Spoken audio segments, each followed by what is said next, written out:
हाँ बेटा, राधे राधे।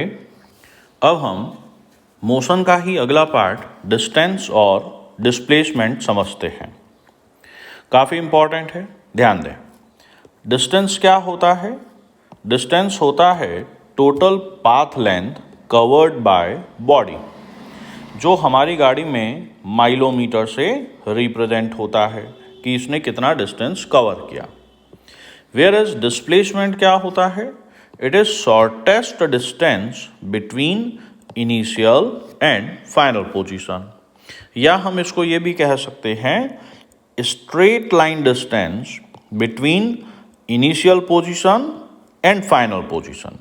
अब देखिए यहाँ पर अपन ने पोजीशन RI के ऊपर ये साइन लगा रखा है, तो किसी भी वर्ड के ऊपर जब ये वाला साइन लगाते हैं तो उसको हम वेक्टर कहते हैं। तो अभी एक डायग्राम से समझते हैं। मान लीजिए कोई पार्टिकल पॉइंट A पर था, ये उसकी इनिशियल पोजीशन हो गई, फिर यों चला, उसके बाद किसी आर्क से होते हुए घुमा, फिर स्ट्रेट चला, फिर 90 डिग्री पर मुड़ के पॉइंट F तक आ गया, यहाँ पर आके वो रुक गया, ये उसकी फाइनल पोजीशन है। ठीक है, तो डिस्प्लेसमेंट वेक्टर डिस्टेंस तो ये पूरी की पूरी लेंथ डिस्टेंस कहलाएगी। डिस्प्लेसमेंट इसके इनिशियल पॉइंट और फाइनल पॉइंट के बीच का जो स्ट्रेट लाइन डिस्टेंस होता है वो डिस्प्लेसमेंट वेक्टर कहलाता है।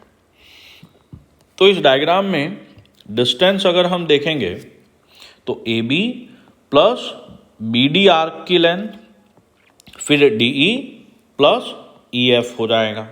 ठीक है, और अगर हम डिस्प्लेसमेंट की बात करेंगे तो ये AF आएगा। अब समझते हैं, यहाँ पर डायग्राम से ही क्लियर है कि टोटल डिस्टेंस जो है डिस्प्लेसमेंट से बड़ा है। अब आगे समझते हैं, डिस्टेंस जो होता है वो जीरो या पॉजिटिव हो सकता है, whereas displacement zero, positive या नेगेटिव भी होता है। अब जीरो डिस्टेंस का क्या मतलब हुआ? जीरो डिस्टेंस का मतलब है बॉडी रेस्ट पे है, मोशन ही नहीं कर रही।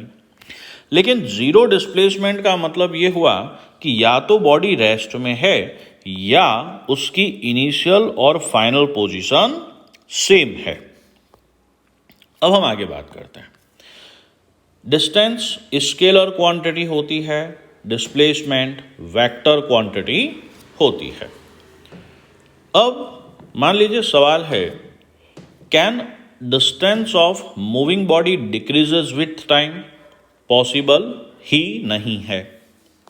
अब हम एक सवाल लेते हैं, give an example of zero displacement but non zero distance.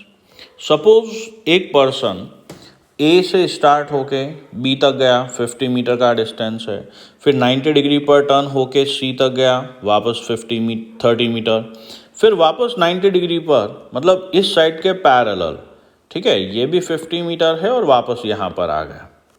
तो हम इस पूरे सिनेरियो में हर पाथ के लिए A से B, A से C, A से D, A से A के लिए डिस्टेंस और डिस्प्लेसमेंट देखेंगे।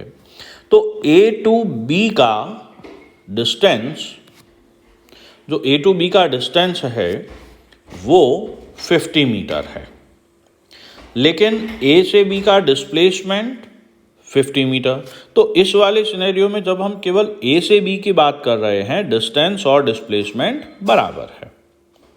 अब A टू C जा रहे हैं, तो A टू C के लिए टोटल डिस्टेंस तो 80 मीटर हो गया, पाथ लेंथ 80 है, लेकिन डिस्प्लेसमेंट यहाँ पर 80 ना होके ये वाली लाइन होगा, जो हम पाइथागोरस थ्योरम से निकाल लेंगे। तो under root of 50 square plus 30 square, और इसको अपन कैलकुलेट करके निकाल सकते हैं, ये 10 रूट 34 होगा। तो ऑब्वियसली ये 80 से छोटा है। अब हम A से D की बात करें तो यहाँ पे डिस्टेंस 50 प्लस 30 प्लस 50 रहेगा, तो यहाँ पर हमारे पास टोटल डिस्टेंस 130 मीटर आ गया। लेकिन डिस्प्लेसमेंट की बात करेंगे तो इनिशियल पोजीशन A और फाइनल पोजीशन B के बीच में केवल 30 मीटर है, तो यहाँ पर डिस्प्लेसमेंट 30 मीटर रहा। और A टू A मतलब वापस घूम फिर कर अपनी इनिशियल पोजीशन पे आना, तो टोटल डिस्टेंस तो 160 मीटर हो गया, लेकिन डिस्प्लेसमेंट 0 है। तो यहाँ पे 0 डिस्प्लेसमेंट का कारण क्या है कि इनिशियल और फाइनल पोजीशन सेम है। तो इस एग्जाम्पल से हमें क्या मालूम पड़ा कि अगर कोई ऑब्जेक्ट मोशन में है तो उसका डिस्टेंस लगातार बढ़ रहा है, लेकिन डिस्प्लेसमेंट चेंज हो सकता है, घट भी सकता है, बढ़ भी सकता है। ठीक है, तो सवाल यह है, in the above problem which one distance और डिस्प्लेसमेंट इंक्रीजिंग विथ टाइम। तो हमने देखा कि इस वाले एग्जाम्पल में मूविंग पार्टिकल का डिस्टेंस लगातार बढ़ रहा है, तो distance increases with time, but displacement first increase, पहले इंक्रीज हुआ, ठीक है, और फिर डिक्रीज हुआ। अच्छा, इंक्रीज कहां तक हुआ? केवल ए से बी जाते समय डिस्प्लेसमेंट बढ़ रहा है, लेकिन जब आप बी से सी गए, ठीक है, तो डिस्प्लेसमेंट घटना शुरू हो गया। ओके, नेक्स्ट एग्जांपल लेते हैं हम। Can distance ever be negative? तो डिस्टेंस नेगेटिव हो ही नहीं सकती। हमें पॉजिटिव, जीरो और नेगेटिव डिस्प्लेसमेंट को समझना है। तो displacement being a vector quantity, it can be positive, zero और नेगेटिव, जो हम आगे समझेंगे। अब डिस्प्लेसमेंट एक वेक्टर क्वांटिटी है और वेक्टर को रिप्रेजेंट करने के लिए दो चीजों की जरूरत होती है, एक मैग्नीट्यूड और एक डायरेक्शन। तो आगे समझते हैं। मान लीजिए हमने एक स्ट्रेट लाइन पाथ लिया, ये यहाँ पे ओरिजिन ऑफ पोजीशन है, ईस्ट और वेस्ट डायरेक्शन। हमें ड्रॉ करना है इस सिचुएशन को। सिचुएशन क्या है? Mohan start from origin at t equal to 0 and moves 5 metre along east. ये ईस्ट में 5 मीटर चला है and covers 1 metre in 2 second and reach at A. तो हर 1 मीटर कवर करने में उसको 2 सेकेंड लग रहे हैं, है ना, और ये यहाँ पर 5 मीटर चल रहा है। तो ये पोजीशन अपने को बनानी है। तो वो स्टार्ट हुआ t इक्वल टू 0 पर ओरिजिन ऑफ पोजीशन से, फिर वो 5 मीटर इधर आया और 1 मीटर कवर करने में उसको 2 सेकेंड लग रहे हैं, तो 5 मीटर कवर करते करते उसको 10 सेकेंड हो जाएंगे। तो देखिए, ये 5 मीटर इधर आया, 10 सेकेंड इधर हो गए। अब मान लो सवाल है, from A it continue its motion in same direction, ध्यान रहे same direction, for another 3 metre and reach at B. तो पहले तो वो 5 मीटर यहां पर था ही, इसके आगे सेम डायरेक्शन में मोशन कवर कर रहा है 3 मीटर के लिए। तो ये 3 मीटर कवर करने में उसको और 6 सेकेंड लगेंगे, तो टोटल 16 सेकेंड हो गए इस तरह से।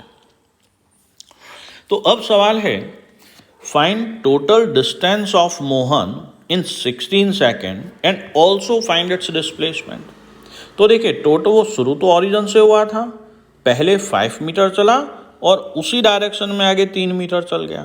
तो यहां पर लेंथ ऑफ पाथ जो है वो डिस्प्लेसमेंट और डिस्टेंस यहां पर आपस में बराबर है, क्योंकि इनिशियल पोजीशन और फाइनल पोजीशन के बीच में डिस्टेंस 8 मीटर आ रहा है, जो डिस्प्लेसमेंट है। ठीक है, तो अब आगे बात करते हैं बेटा। नेक्स्ट, यहां पे डिस्टेंस हमारे पास में 8 मीटर हो गया, और अब आगे समझते हैं। मान लीजिए, what is the direction of displacement vector. Displacement vector की डायरेक्शन कहां होती है? इनिशियल पोजीशन से फाइनल पोजीशन की ओर। अभी जो हम प्रॉब्लम पहले समझ रहे थे उसी में, what is the direction of displacement vector. तो देखिए, पहले ये ए तक आया था, फिर बी तक गया था और सेम डायरेक्शन में था, तो 5 मीटर ए तक आने में और 10 सेकेंड लग गए, फिर 3 मीटर 16 सेकेंड लग गए। तो यहाँ पर हमारे पास में जो डिस्प्लेसमेंट वेक्टर है वो इनिशियल को फाइनल से जोड़ने वाली स्ट्रेट लाइन होता है। तो यहाँ पर हमारे पास में displacement vector 8 metre along east रहा।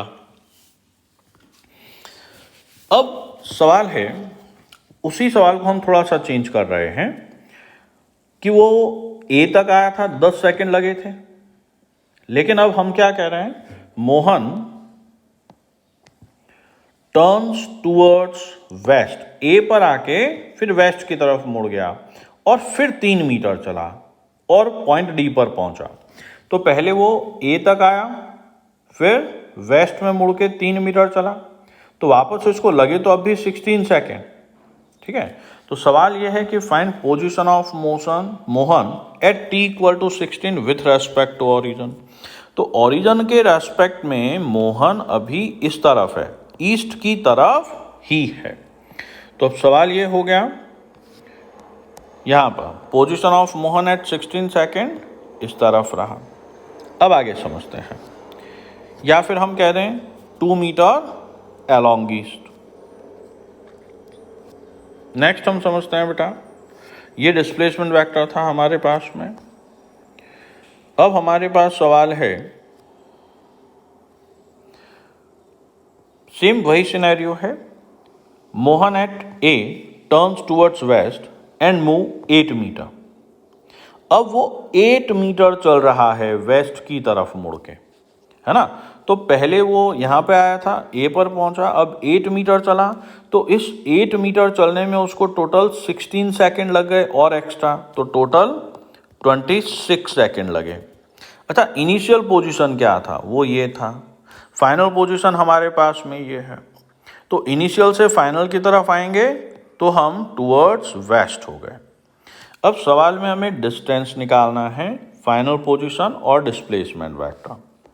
तो देखिए यहाँ पर ये जो अपन ने एरो किया, ये उसकी पोजीशन बता रहा है और यही उसका डिस्प्लेसमेंट है। लेकिन अभी हमें डिस्टेंस अगर देखना है, तो डिस्टेंस क्या हो गया, पहले 5 मीटर फिर 8 मीटर, तो डिस्टेंस तो हमारे पास 13 मीटर हो गया। फाइनल पोजीशन जो है वो हमारे पास 3 मीटर टूवर्ड्स वेस्ट है, ये पोजीशन वेक्टर था। तो ये 3 मीटर अलोंग वेस्ट, या हम इसको -3 मीटर भी कह सकते हैं, क्योंकि हम ईस्ट डायरेक्शन को पॉजिटिव लेके चल रहे हैं और वेस्ट में आए तो हम इसको -3 मीटर। देखिए यहाँ पे डिस्प्लेसमेंट नेगेटिव आ रहा है। नेक्स्ट अब कुछ क्वेश्चंस लेते हैं। Find displacement in the following situation. एक हमने पत्थर को वर्टिकल थ्रो किया, ये एच हाइट जाके वापस एच हाइट आ गया, तो यहाँ पर हमारे पास में डिस्टेंस तो हो गया 2h, लेकिन डिस्प्लेसमेंट 0 है। एक दूसरा सवाल लेते हैं कि a body start from A coming to A, ठीक है, पूरा सर्कुलर पाथ किया और वापस ए पर आ गई। यहाँ पर हमें कहा है कि ये जो एरो का साइन है ये डायरेक्शन ऑफ मोशन को दे रहा है। हमें डिस्टेंस और डिस्प्लेसमेंट निकालना है। कहाँ के लिए, डिस्टेंस पूरा कवर अप करने में इसको जो टाइम लगा वो 2πr है, और डिस्प्लेसमेंट 0, क्योंकि इनिशियल और फाइनल पोजीशन सेम है।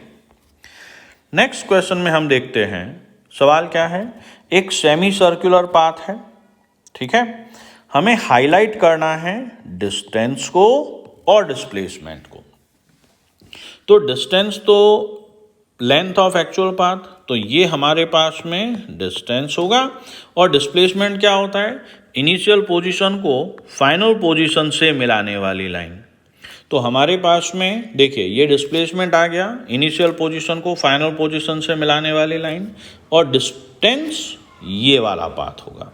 तो डिस्टेंस की अगर बात करें तो वो 2πr सर्कमफ्रेंस का हाफ हो गया मेरे बच्चे, तो ये πr आया, जबकि डिस्प्लेसमेंट यहाँ पर 2r होगा, क्योंकि यहाँ पर जो डिस्प्लेसमेंट है वो इस सर्कुलर पाथ का डायमीटर होगा। तो डिस्टेंस तो πr और डिस्प्लेसमेंट 2r। चलिए इसके आगे हम स्पीड और डिस्टेंस को समझेंगे। राधे राधे बच्चों।